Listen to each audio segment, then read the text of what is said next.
What steps can we take to get people back to normal? First thing I do is echo Adrienne's comment. We need to hear more from the medical professionals about moving forward. We did everything right. Experts like Dr. Zane Chagla at McMaster, we need to hear from these types of people who are telling us it's okay. We've done all that we can do. It's time to start living life. I can tell you the other thing, Jocelyn, is the border. We still have the requirement of the ArriveCan app. And with 1 million snowbirds returning to Canada, I can tell you, I've heard from so many snowbirds and locals, and a lot of them are seniors, not all of them, that are very frustrated. Not all of them have cell phones. Some of them have flip phones. Some of them have not bought into the technology. And I can tell you, I spent quite a bit of time with a gentleman the other day in his 80s, and he's very, very frustrated. He said, we have done everything diligently. He said, I can prove I'm Canadian with my passport. I can prove my vaccinations and my boosters. He said, why are you forcing me to have a digital device to upload something that's beyond my comprehension? He said, he's so angry. He said, it's not making us safer, it's making us more frustrated. So I think we need to make sure we're listening to the boots on the ground, listening to our customers, our constituents, and what they're telling us. They're telling us there's a labyrinth of rules and regulations. It's time to simplify it for locals and for the traveling public.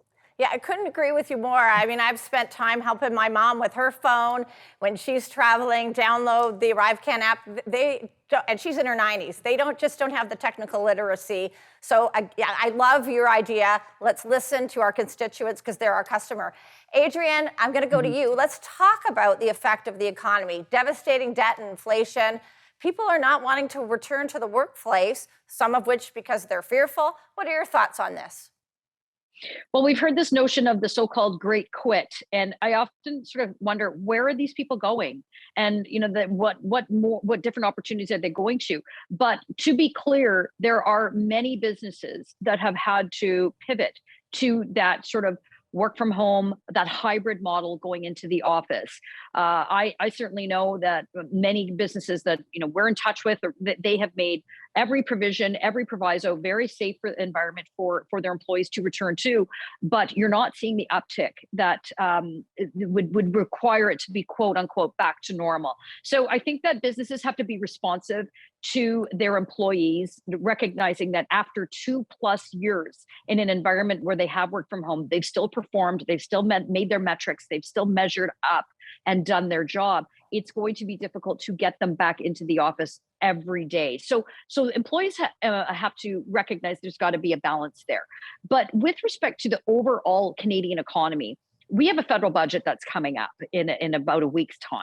And we're probably going to see significant revenue increase, more money than the federal government certainly was expecting.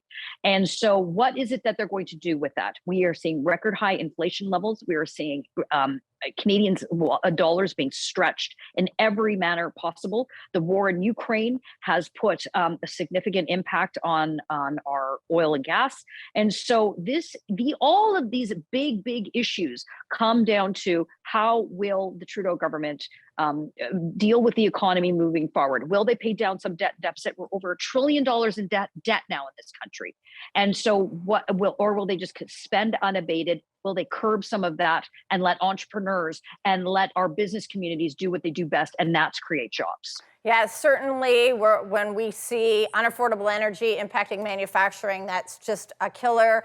When you're putting gas in your car and you're looking at your heating bill, all very impactful on the bottom line for both individuals and business. Mayor Diodati, on April 1st, fully vaccinated people will be able to travel into Canada without a COVID test. What's this going to mean to business in Niagara? Well, I don't think it's going to mean a lot early on. I think it's going to be a gradual easing in, like getting into a hot bath slowly. And I think people are going to have to climatize, because I can tell you, I'm in touch with a lot of American mayors and people on both sides of the border. Like a lot of people live along the border. I've got family on both sides, and it's been very, very frustrating for business and for individuals who have missed important events, weddings, funerals, and things like that. And I really think so many people are coming to me saying it's confusing. There's so many rules.